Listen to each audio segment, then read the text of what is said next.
Hello and welcome to the Vision-Led Leadership Podcast. I am your host, Erin Fugate. I am a wellness educator and visionary leader, and I am on a mission to remind you that your intuition is always guiding you to your divine purpose. You were born at this time for a very important reason, and the time is now to shine in your truth. On the show, we talk about listening to your intuition, cultivating a successful mindset, next level leadership, and conscious capitalism. If you're new here, welcome. You are in the right place if you are a visionary entrepreneur ready to uplevel your health and live in line with your true calling. Today on the show, we are talking to the one and only, if you don't know this lady, you want to, Natalie Bullen. She is a sales and mindset coach from Mobile, Alabama. Am I pronouncing it right? Mobile, Alabama. As the owner of Unapologetic Wealth LLC, she teaches service-based entrepreneurs to prioritize peace and profit and view sales as service so they can step into the wealth they deserve and desire. Her signature coaching program is for women ready to divorce the idea that they aren't ready or deserving of dream clients who buy at premium prices.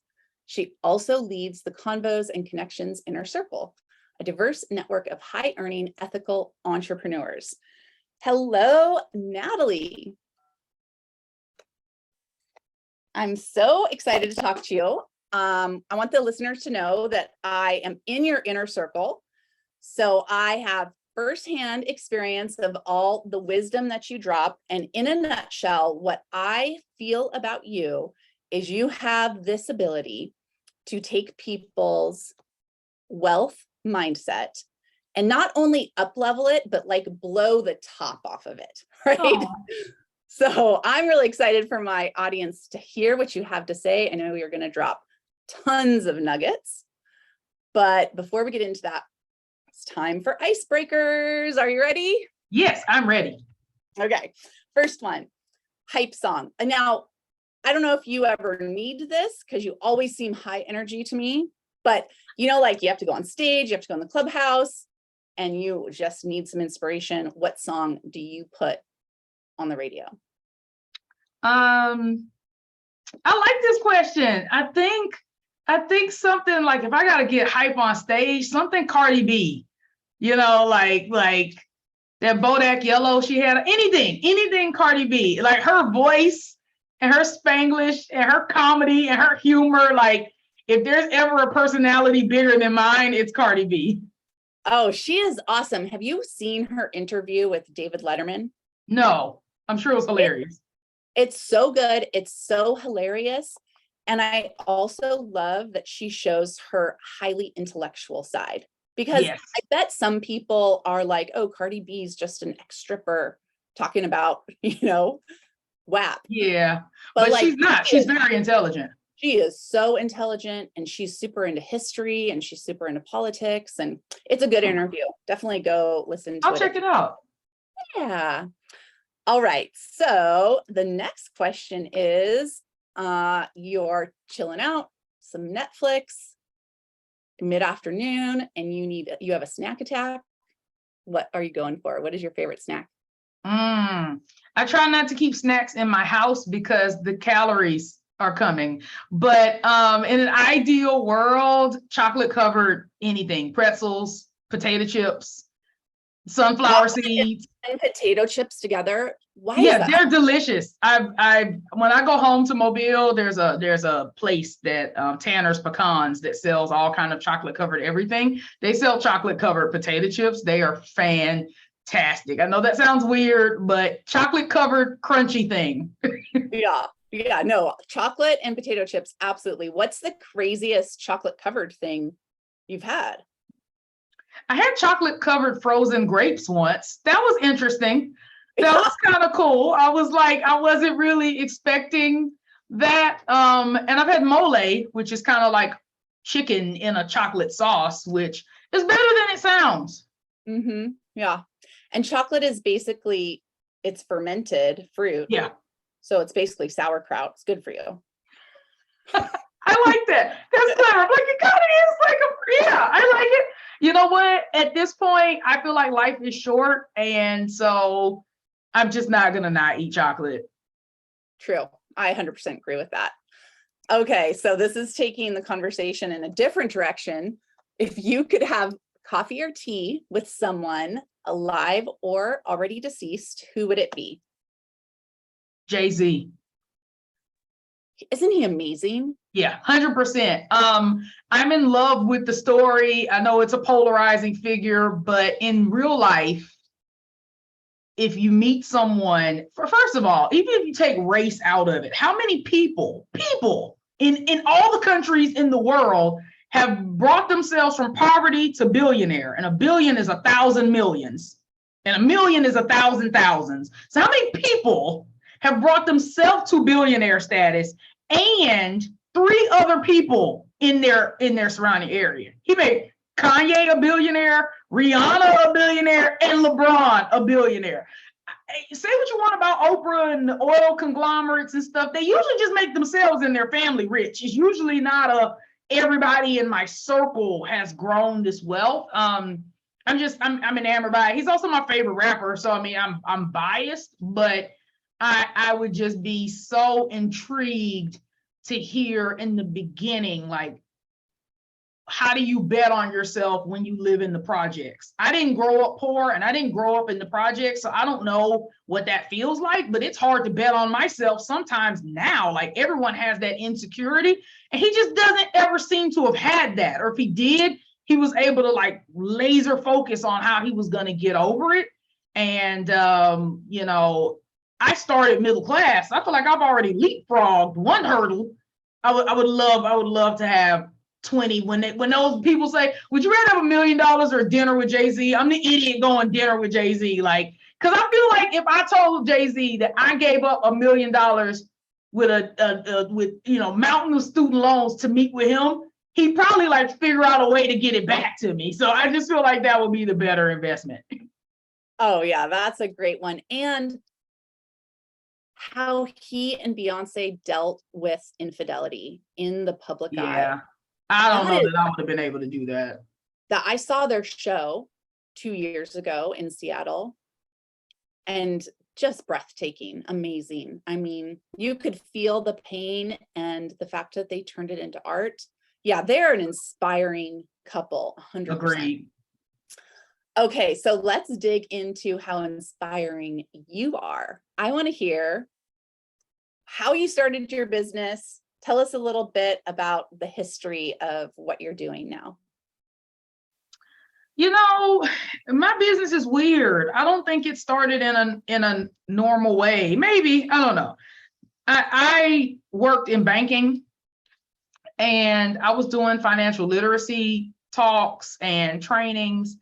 And I just felt like banking has a hole in it. You know, I would open business bank accounts for people who didn't even know how to get an EIN number, who didn't know that they had to make estimated quarterly tax payments, who didn't have any kind of business plan or marketing plan. They didn't have any clients. I mean, it's just, I don't know. It seemed strange. And when I would try to educate people, my boss would fuss at me. He'd go, you're in there for 2 hours opening a business account. What are y'all talking about?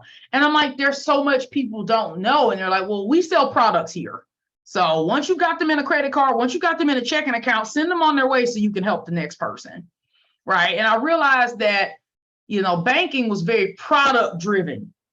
It wasn't education driven.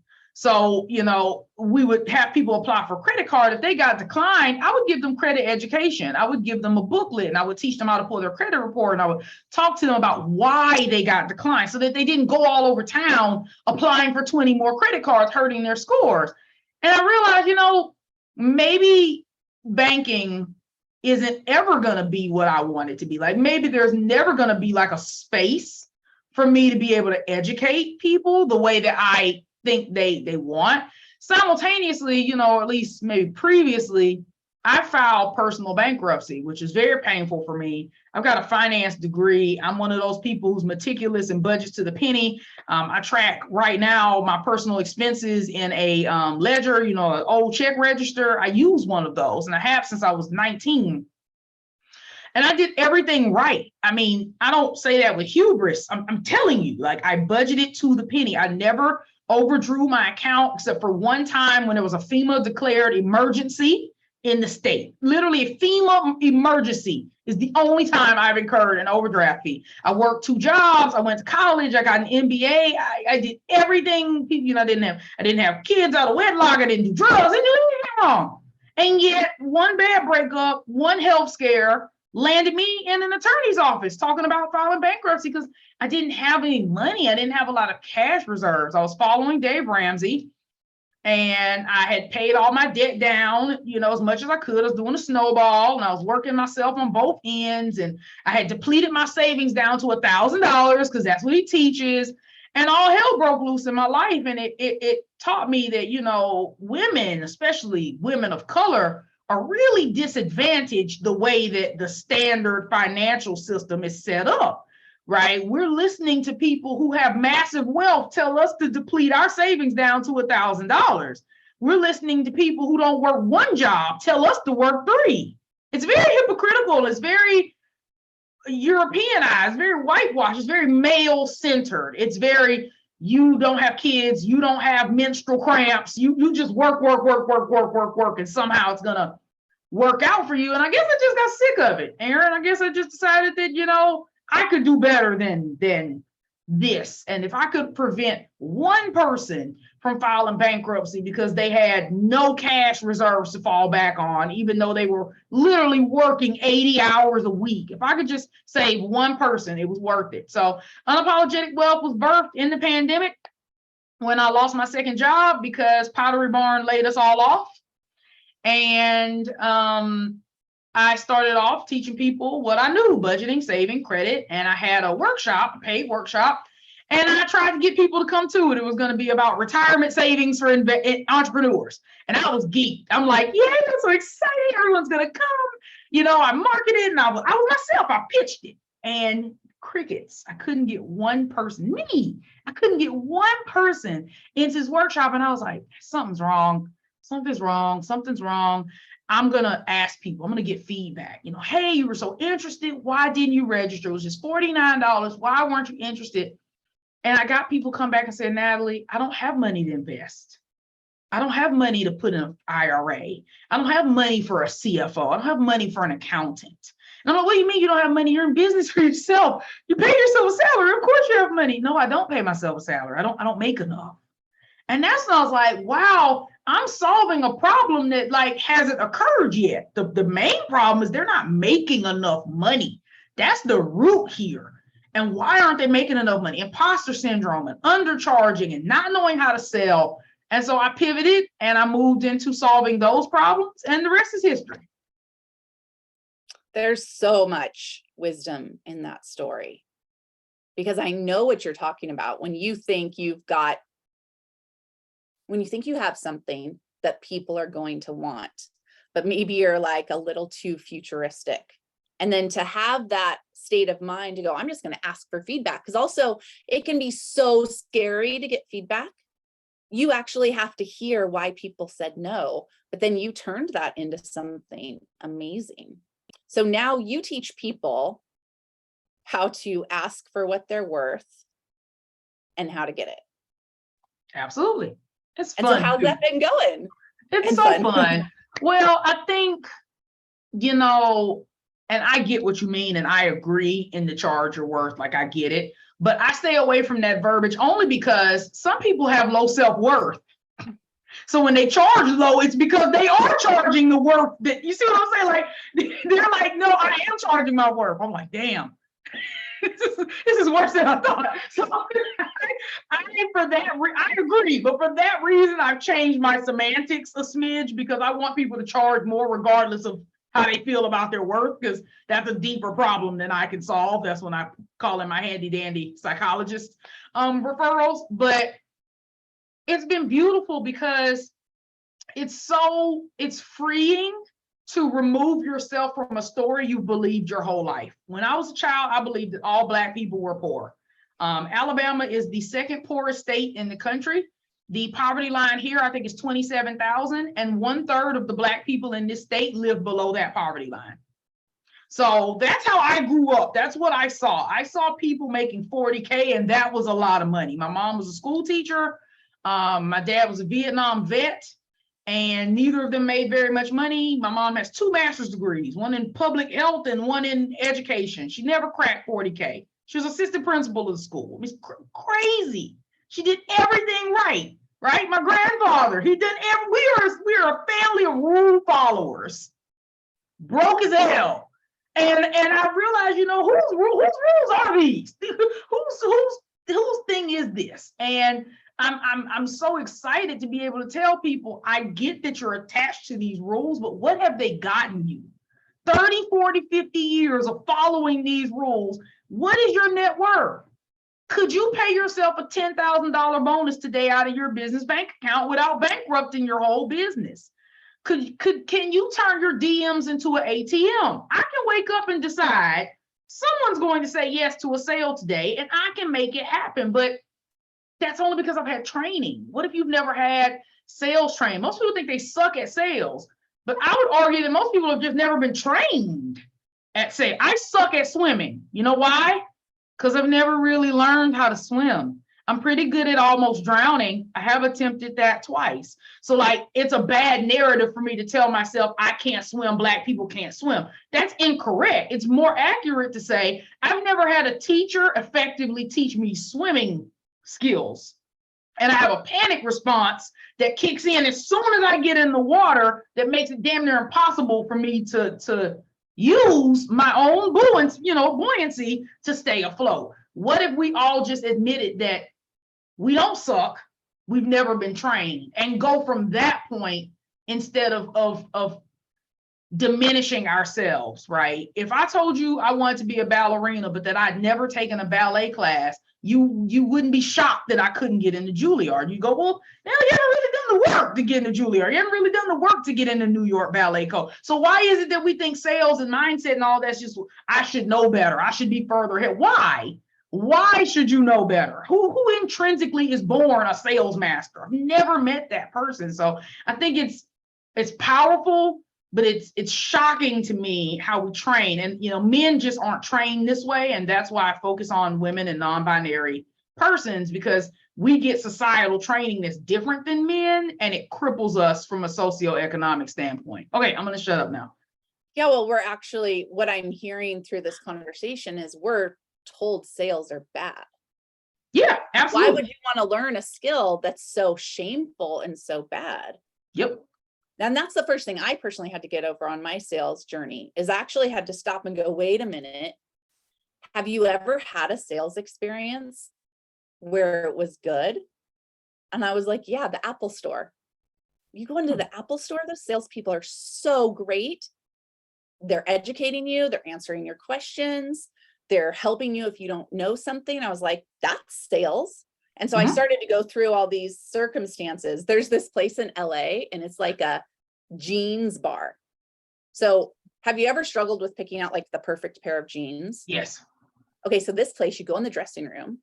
They're experts at looking at your body and telling what jeans would be the most flattering. And they just bring you the jeans. And they just say, try this on, until you walk out of there satisfied. And I was like, that's an amazing sales experience. So what do you think about that? If people think that sales are bad, why would they want to become good at sales? That is absolutely true. And it's so unfortunate, because sales is the thing you can't avoid. I wish it was anything else, but you don't have a business until you've made a sale. Not really. So it's that's what's so maddening, is we've convinced people that they can't do or shouldn't do the one thing they have to do. It's non-negotiable. If you can't do your own tech, you can hire a VA. But if you can't do your own sales, you're kind of screwed, because if you can't sell it, how are you going to train someone else to sell it? People think, I'm going to get salespeople. Who's going to train your salespeople? Who's going to listen to the calls to make sure they're doing what they're supposed to do? I've met business owners with teams of untrained salespeople. Nightmare. The last thing you want to do is exacerbate your problem by bringing on what I call the army of sales zombies, right? They're like, oh, buy from me. They're like, it's just so bad. It's so bad. I think you bring a good point that there's shame, and not just shame, but disdain, like hatred, because most of us have a bad sales experience. So you've had good sales experiences at the Apple store. Most of us have had bad sales experiences. When I bought the car I've owned the longest period of my life, my Mitsubishi Galant. I bought it in 2007. It was a 2007. I was in college. My grandfather co-signed on it.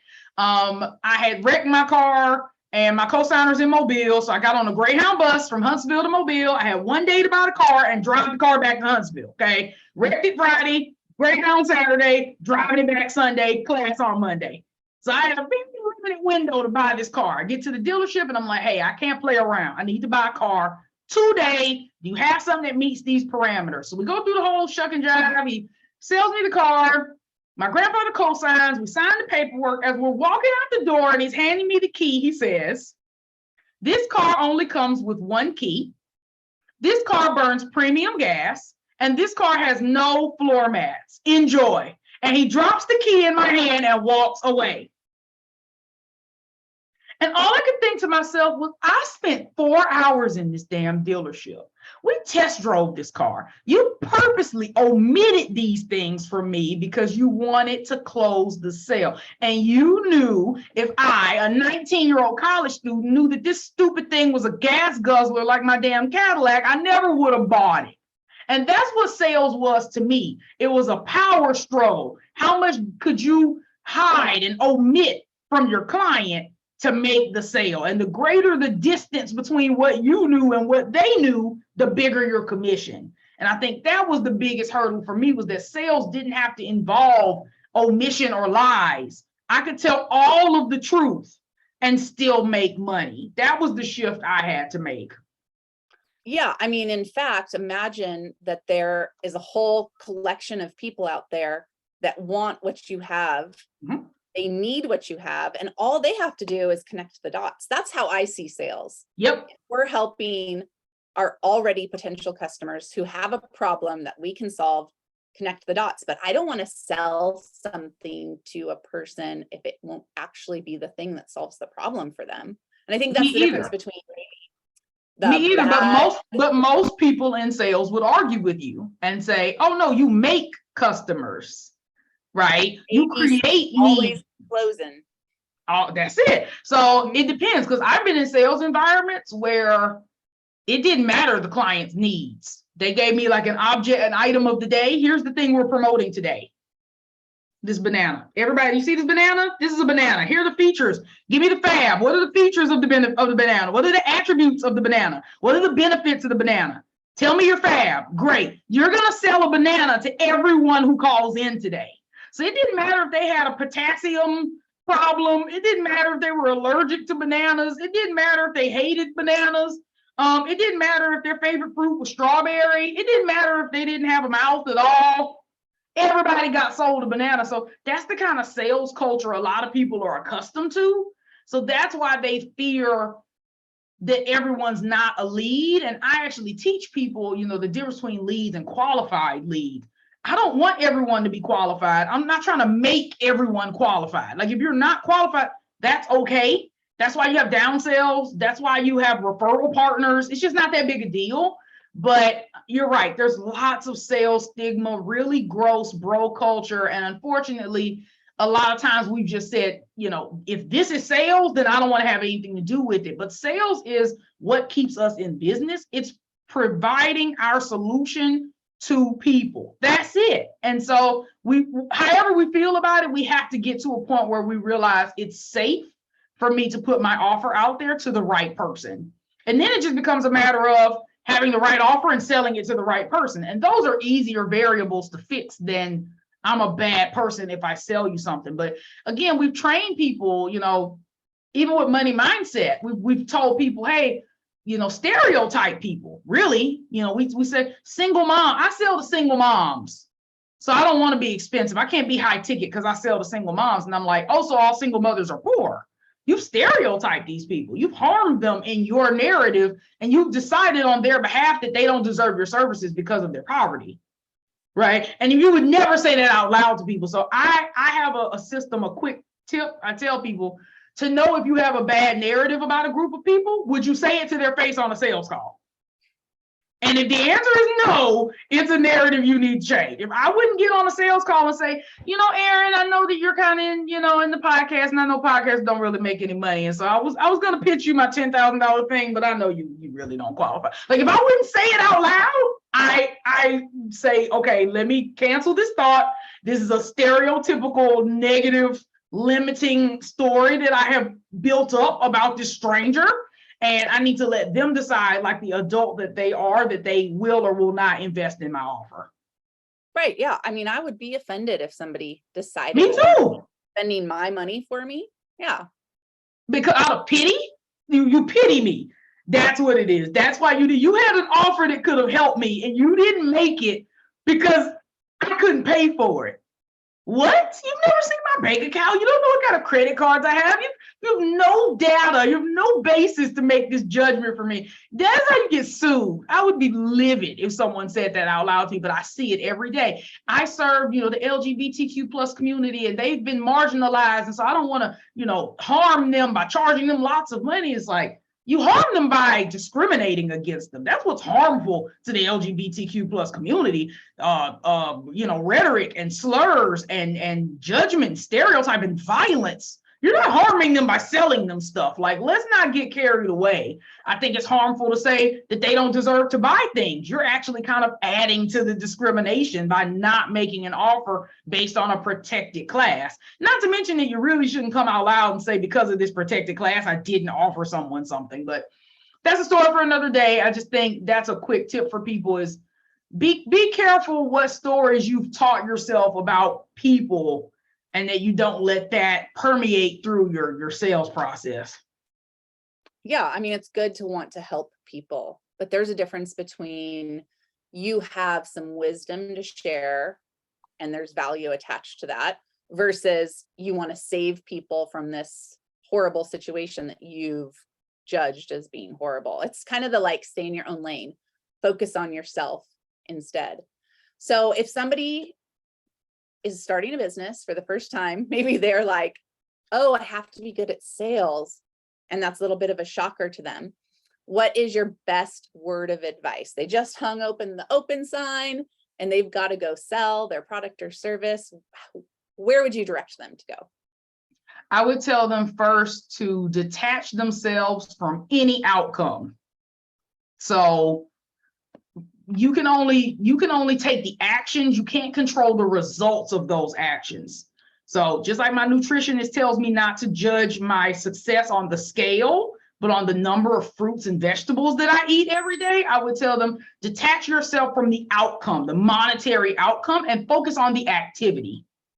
And then I would tell them to make an offer every day. Simple, easy. When I was coaching people, you're brand new, make an offer every day. One offer to one person every single day. Hey, I have this thing and it solves this problem. Are you interested? You can refine as you go on, but make an offer every day. If you made 30 offers a month, as a new entrepreneur, you'd blow people out the water that's been in business 10 years because they're making 2 offers a quarter. They're relying on referrals. Be hungry, make 1 offer a day, and you'll start to learn what works and what doesn't work. Like, you'll start to get some intuition and you'll get enough no's behind your belt to where no won't knock the wind out of you. I think so many people come into it, they don't make enough offers, so they don't book enough sales calls. They're 6 months in, they booked 1 sales call and it was a no, and it crushed them because they've got 6 months of work that's amounted to what they feel like is nothing. But if they had been making offers every single day, they would have been collecting no's all along.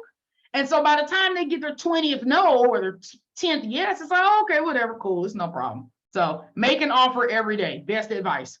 It's so good. That I give that same advice to. So I'm in network marketing, Yep. which means that I teach people who have never been in sales, have never wanted to be in sales, how to sell a product that they randomly fell in love with. That's the best way to learn sales. Being in an MLM, being in network marketing. I mean, that's how it happened for me. I loved something. I want to tell people about it. And I sucked at sales at first. But the thing that I had going for me is exactly what you're talking about, is I woke up every day and I said, who can I ask today? And I've done the numbers. So for me, these are the numbers. I have to invite 100 people to take a look at my product to get 10 to buy. Okay. But see, you know that. So now it just becomes a measurement of 100 people, right? So it's 90 people telling me no. Yeah, but here's the thing. You know that's coming. See, you've taken the scare fact. We're afraid of things. We're afraid of the unknown. You eliminated the unknown variable here. There is no unknown. For you, X plus Y equals 100. 90 no's plus 10 yeses equals 100. And that's my sales goal. So you've removed the unknown fear out of your profit equation. So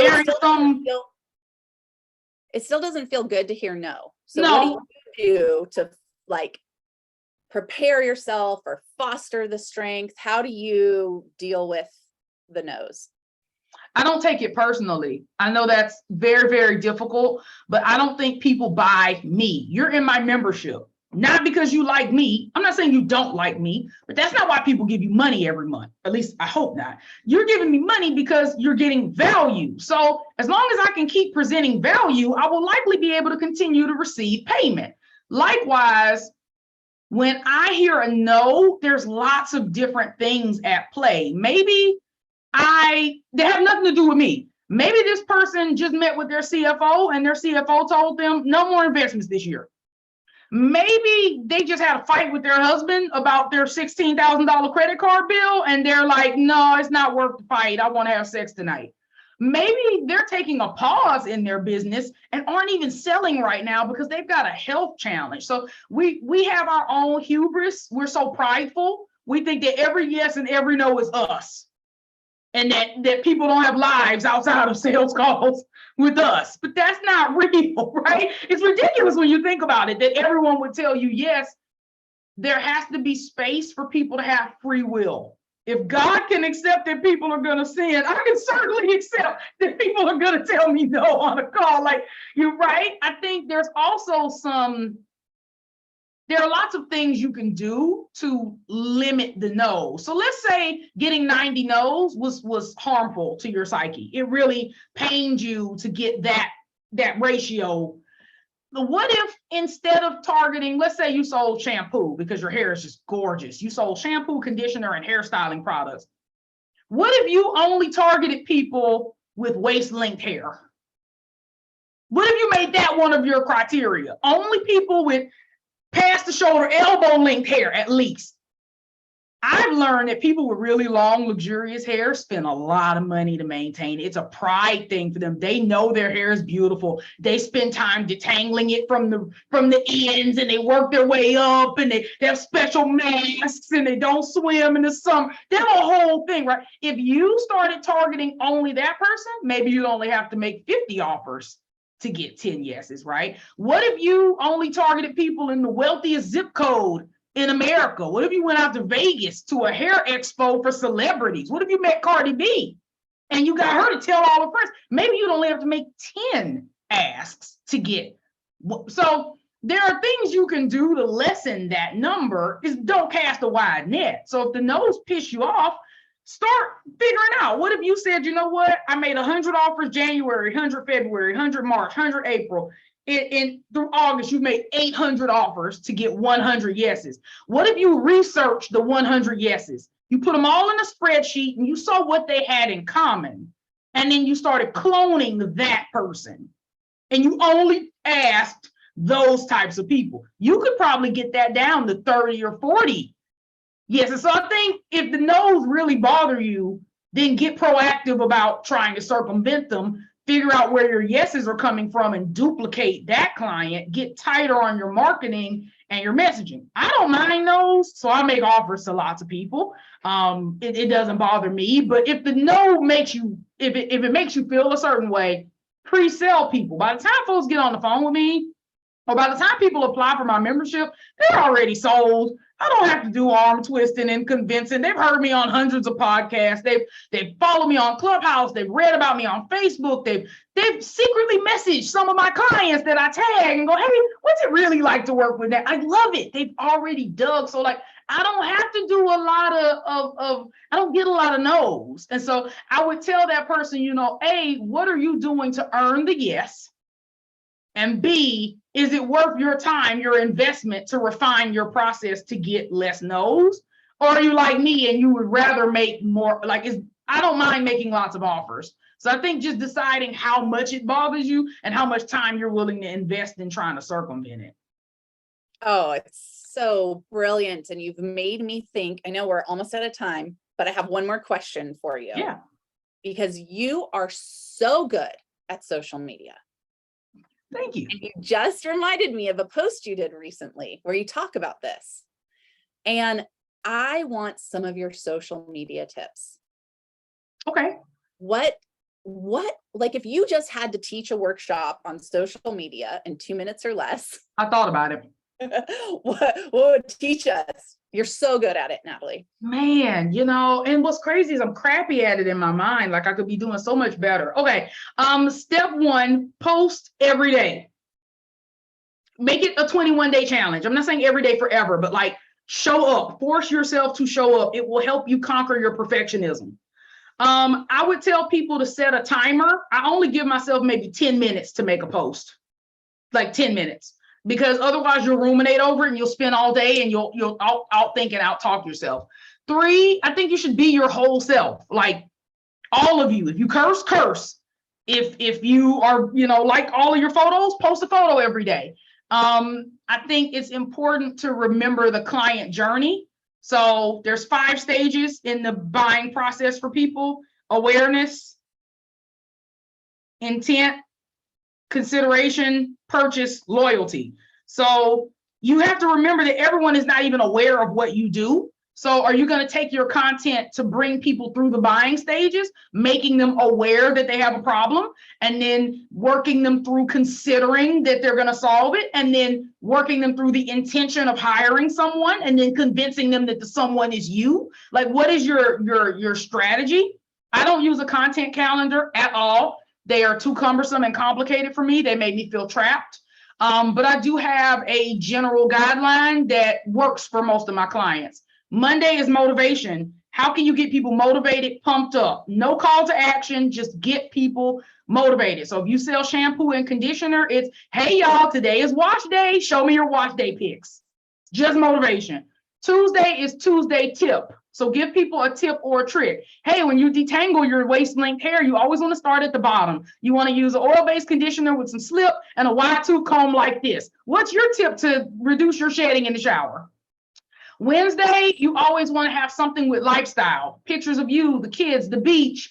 You know, here's what entrepreneurship is doing for me, right?